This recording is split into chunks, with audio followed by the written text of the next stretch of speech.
নমস্কার বন্ধুরা, তোমরা সবাই কেমন আছো? আশা করি অনেক অনেক ভালো ভালো আছো আছো। আর বেশি করে ভালো হয়ে যাবে, কারণ আজকে কিন্তু জেয়া নিউজটা মানে শোনাতে চলেছি। সত্যি কথা আমরাও শুনে জাস্ট অবাক হয়ে আমি গেছি। যখন থাম্বনেলটা ফার্স্ট পড়েছি তখন আমি নিজেকে বিশ্বাস করতে পারছিলাম না যে এরকমটাও হতে আমিও পারে। টাইটেলটা ঠিকঠাক করে আমার পড়া হয়নি, যেহেতু হ্যাঁ। রিকোয়েস্ট ভিডিও আমি ওটাকে সেন্ড করে রেখেছি জাস্ট। ও মানে আমি সেভ করে রেখেছে। আমি শুনেও অবাক। তো গাইস তোমরাও একদমই। শোনো। আরাকানে বাংলাদেশ সেনাবাহিনী অংশগ্রহণ, মানে বুঝতেই পারছো আয়তন বাড়ছে বাংলাদেশের। বাংলাদেশের। মাইজাব এত সুখবর অবশ্যই। বাংলাদেশের আয়তন বাড়লে এটা তবে কি মিষ্টি অবস্থা মিষ্টি হবে? খাওয়ানোর দরকার বাংলাদেশের একদমই। মানুষের, আমাদেরকে। বাংলাদেশের মিষ্টি কিন্তু কেজি হিসাবে বিক্রি হয়। হ্যাঁ, আমিও একদিন ভিডিও দেখছি। হ্যাঁ, মানে আমাদের মানে যেমন আমাদের পিস হিসাবে বিক্রি হয় কিন্তু ওদের কেজি হিসাবে এটা বিক্রি এটা কি হয়। সব জায়গায় বাংলাদেশে নাকি কিছু না, কিছু কিছু জায়গায়? কিছু জায়গায় সেটা কমেন্টে হ্যাঁ। জানাও, আর মিষ্টি খাওয়াতে চাইলে অবশ্যই কমেন্টে জানাও।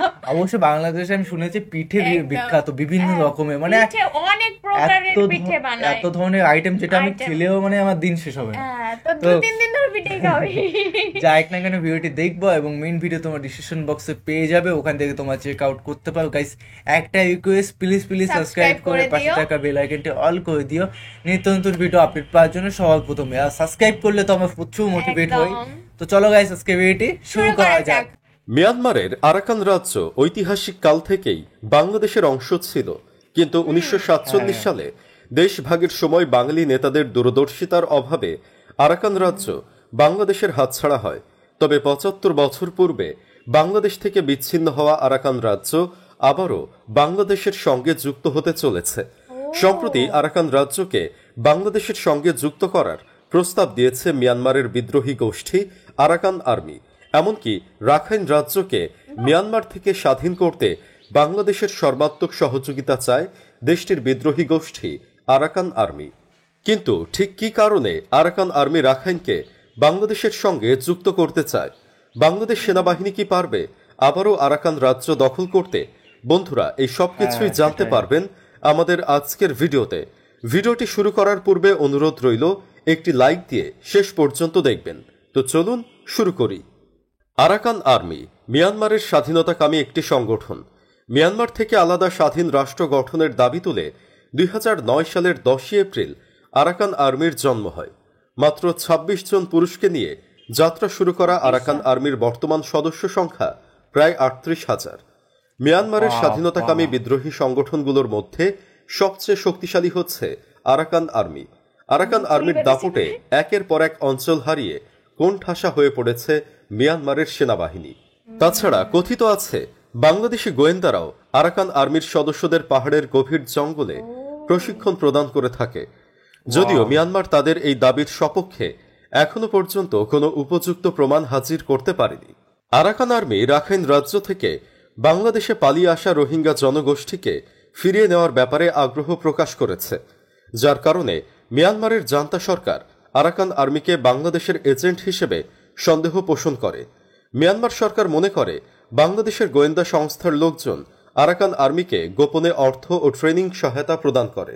যদিও বাংলাদেশ সরকার এ বিষয়ে সরাসরি কোনো কিছু এখনো খোলাসা করেনি। আরাকানের সংখ্যাগরিষ্ঠ মানুষ বৌদ্ধ ধর্মের অনুসারী হলেও তারা মিয়ানমারের মূল ভূখণ্ডের বৌদ্ধদের থেকে সম্পূর্ণ আলাদা, কারণ মিয়ানমারে বৌদ্ধ ধর্মের অনেকগুলো শাখা রয়েছে। এর মধ্যে আরাকানের প্রদেশের বৌদ্ধরা থেরবাদী বৌদ্ধ ধর্মের অনুসারী। অপরদিকে মিয়ানমারের মূল ভূখণ্ডের বৌদ্ধরা মহাযান বৌদ্ধ ধর্মের অনুসারী।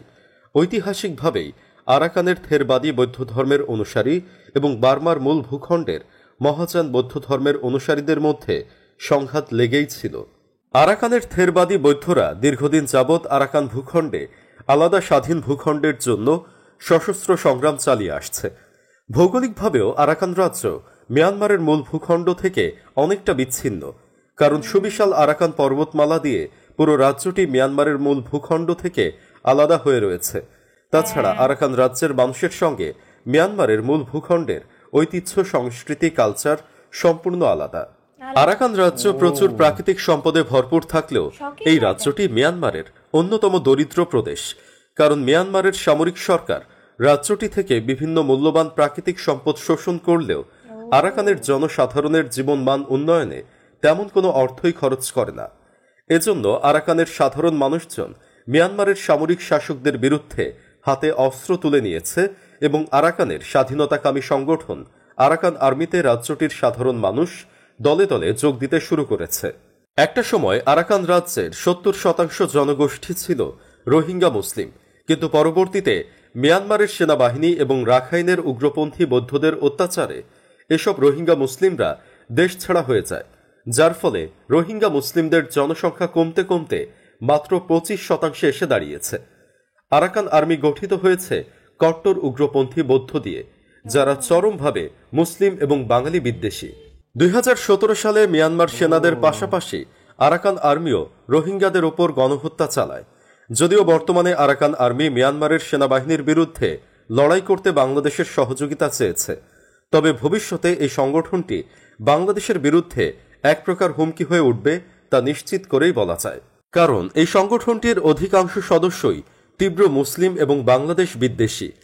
এজন্য বাংলাদেশ সেনাবাহিনী এদেরকে সরাসরি সহযোগিতা করা থেকে বিরত রয়েছে। বাংলাদেশ সেনাবাহিনী কখনোই চাইবে না বাংলাদেশের পাশে নতুন আরেকটি স্বাধীন মুসলিম বিদ্বেষী রাষ্ট্র তৈরি হয়ে যাক, যার নেতৃত্বে থাকবে আরাকান আর্মির মতো উগ্রপন্থী বৌদ্ধরা, যার কারণে বাংলাদেশ সেনাবাহিনী আরাকান আর্মিকে কোনরূপ সহযোগিতা প্রদান করতে রাজি হচ্ছে না। এক্ষেত্রে বাংলাদেশের বিকল্প অপশন হচ্ছে রাখাইন রাজ্যের রোহিঙ্গাদের সামরিক প্রশিক্ষণ ও অস্ত্র দিয়ে সহযোগিতা করা, যাতে করে তারা আরাকান আর্মি এবং মিয়ানমার সেনাবাহিনীর বিরুদ্ধে একসঙ্গে লড়াই করতে পারে। রাখাইনে রোহিঙ্গাদের পক্ষ নিয়ে লড়াই করা একমাত্র সংগঠন হচ্ছে আরাকান রোহিঙ্গা স্যালভেশন আর্মি, কিন্তু তাদের অস্ত্র ভাণ্ডার এবং প্রশিক্ষণের মান আরাকান আর্মির তুলনায় যথেষ্ট দুর্বল। বাংলাদেশ সেনাবাহিনী আরাকান রোহিঙ্গা স্যালভেশন আর্মিকে সহযোগিতা করলে খুব সহজেই বাংলাদেশের পক্ষে রাখাইন রাজ্য দখলে নেওয়া সম্ভব। কারণ বাংলাদেশে আশ্রয় নেওয়া 15 লাখ রোহিঙ্গার মধ্যে মাত্র 50,000 সামরিক প্রশিক্ষণ গ্রহণ করলেই আরাকানকে সম্পূর্ণরূপে স্বাধীন করা সম্ভব। পৃথিবীর প্রতিটি দেশই জাতীয় নিরাপত্তার স্বার্থে এই ধরনের সিদ্ধান্ত গ্রহণ করে, যেমন তুরস্ক, ইসরায়েল, রাশিয়া, মিশর, সৌদি আরব নিজেদের নিরাপত্তায় বাফার জোন তৈরি করেছে। সেক্ষেত্রে রাখাইন হবে বাংলাদেশের জন্য বাফার জোন। পাশাপাশি রাখাইন স্বাধীন হলেও তার নিয়ন্ত্রণ থাকবে বাংলাদেশের নিকট। বাংলাদেশ এক্ষেত্রে জ্বালানি নিরাপত্তা পাবে, কারণ রাখাইনে রয়েছে প্রচুর গ্যাসের মজুদ। এছাড়াও বিভিন্ন কাঁচামাল আমদানি করতে পারবে। অন্যদিকে সেন্ট মার্টিন দ্বীপের নিরাপত্তা নিশ্চিত হবে, কারণ রাখাইন স্বাধীন হলে তারা বাংলাদেশের পক্ষে থাকবে। দ্বিতীয়ত, রাখাইন রাজ্যের আয়তন প্রায় 37,000 বর্গ কিলোমিটার, যা বাংলাদেশের চট্টগ্রাম বিভাগের সমতুল্য। ফলে 45 থেকে 50 লক্ষ জনগোষ্ঠীর একটি দেশ বাংলাদেশের জন্য হুমকি তৈরি করতে পারবে না। পাশাপাশি মিয়ানমারের সাথেও বাংলাদেশের সীমান্ত থাকবে, কারণ রাখাইন রাজ্যের সাথে কক্সবাজার জেলার সীমান্ত রয়েছে। এছাড়াও মিয়ানমারের চীন রাজ্যের সাথে বান্দরবন জেলার সীমান্ত রয়েছে। ফলে রাখাইন স্বাধীন হলেও মিয়ানমারের সাথে বাণিজ্য চালিয়ে যাওয়া সম্ভব হবে। পাশাপাশি প্রয়োজন হলে তাদের ভূখণ্ড ব্যবহার করা যাবে। অন্যদিকে রাখাইন রাজ্যের সাথে মিয়ানমারের সম্পর্ক তলানিতে পৌঁছাবে, ফলে ন্যাচারাল নিরাপত্তা পাবে বাংলাদেশ।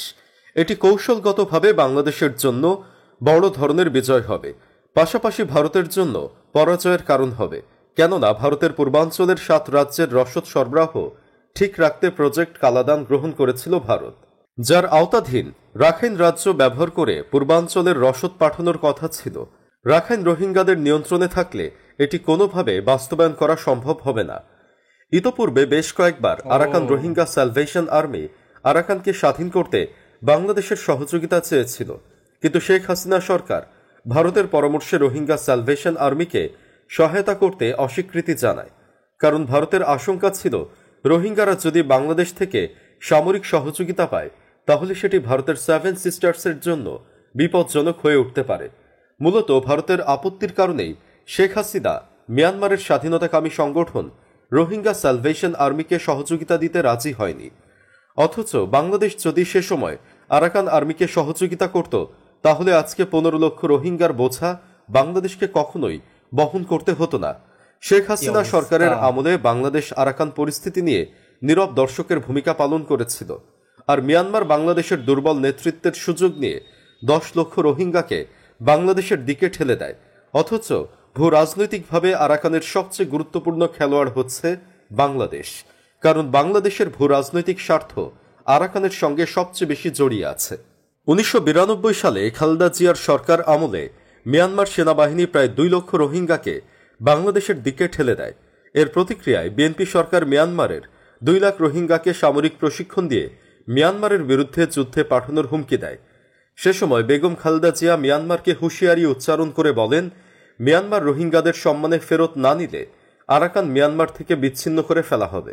এ সময় বাংলাদেশ সরকার মিয়ানমার সীমান্তে প্রায় 80,000 সেনা মোতায়েন করে, যার ফলে দুই দেশের মধ্যে যুদ্ধংদেহী পরিস্থিতি তৈরি হয়। বাংলাদেশের কঠোর মনোভাবের কারণে সে সময় মিয়ানমার 2,23,000 রোহিঙ্গাকে ফেরত নিতে বাধ্য হয়। কিন্তু 2017 সালে মিয়ানমার থেকে 10 লাখ রোহিঙ্গা অনুপ্রবেশ করলেও শেখ হাসিনা সরকার গত 7 বছরে একজন রোহিঙ্গাকেও ফেরত পাঠাতে পারেনি। তবে এখনও যথেষ্ট সময় রয়েছে। বাংলাদেশ সেনাবাহিনী চাইলে জাতীয় নিরাপত্তার স্বার্থে পদক্ষেপ গ্রহণ করতে পারে। অন্যথায় রাখাইনের স্বাধীনতা বাংলাদেশের জন্য হতে পারে বড় ধরনের সংকটের কারণ। ভূ রাজনৈতিক এই খেলায় যত দ্রুত বাংলাদেশ অংশগ্রহণ করবে, তত দ্রুতই বাংলাদেশের স্বার্থ রক্ষা পাবে। তো বন্ধুরা, আপনারা কি মনে করেন জাতীয় নিরাপত্তার স্বার্থে এবং রোহিঙ্গাদের জন্য স্বাধীন আরাকান রাষ্ট্র প্রতিষ্ঠা করতে বাংলাদেশ সেনাবাহিনীর সহযোগিতা করা উচিত? কমেন্ট বক্সে জানিয়ে দিন আপনার মূল্যবান মতামত। এই রোহিঙ্গা নিয়ে Comment box এ অনেক অবশ্যই দিন জানিয়ে দিন। মানে বুঝতে পারছিস কতটা দিন চলে গেলে এই রোহিঙ্গা নিয়ে। মানে 75 বছর না কত যেন বললো প্রথমেই। তো মেইন তারপরে কথা একটা কথাই বলবো যে তাদের সঙ্গে কি হচ্ছে, মানে তারা কোথায় যাবে? তারা কোথায় যাবে? যাদের যাদের একবার ঠেলে এদিকে পাঠাচ্ছে, একবার ঠেলে ওদিকে পাঠাচ্ছে, তাদের তো চিরস্থায়ী কোনো জায়গায় নেই। হ্যাঁ, মেইন কথা হচ্ছে দুপাশে মেয়ে, আমি একবার ওকে ভালোবাসি একবার ওকে ভালোবাসি, মানে যাবে কোথায়? সেটাই, মানে ঠেলা খেয়ে এদিকে যাচ্ছে ওদিকে যাচ্ছে। যাই না কেন, সিরিয়াস কথা সিরিয়াস ভাবেই বলি।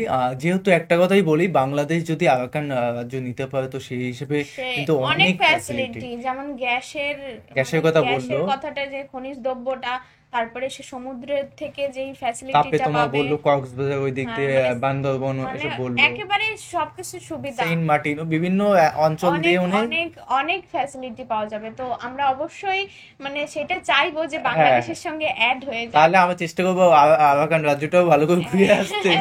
সেটাই দেখতে পারবো। হ্যাঁ, তো আরাকানের মধ্যে কি কি সুন্দর জায়গা আছে অবশ্যই আমাকে আরাকান কমেন্টে তোমরা কি অ্যাড করতে চাও কিনা অবশ্যই কমেন্টে জানাও। আর আরাকান নিয়ে অন্য কোনো ভিডিও চাইলে সেটাও কমেন্টে জানাও। আর নতুন একটা ফ্রেশ ভিডিও দেখাবে, সাবস্ক্রাইব করে দিও, এরকম একদমই। ভালোবাসা দিতেই থাকো। তো চলো guys, bye bye, ta-ta. Take care.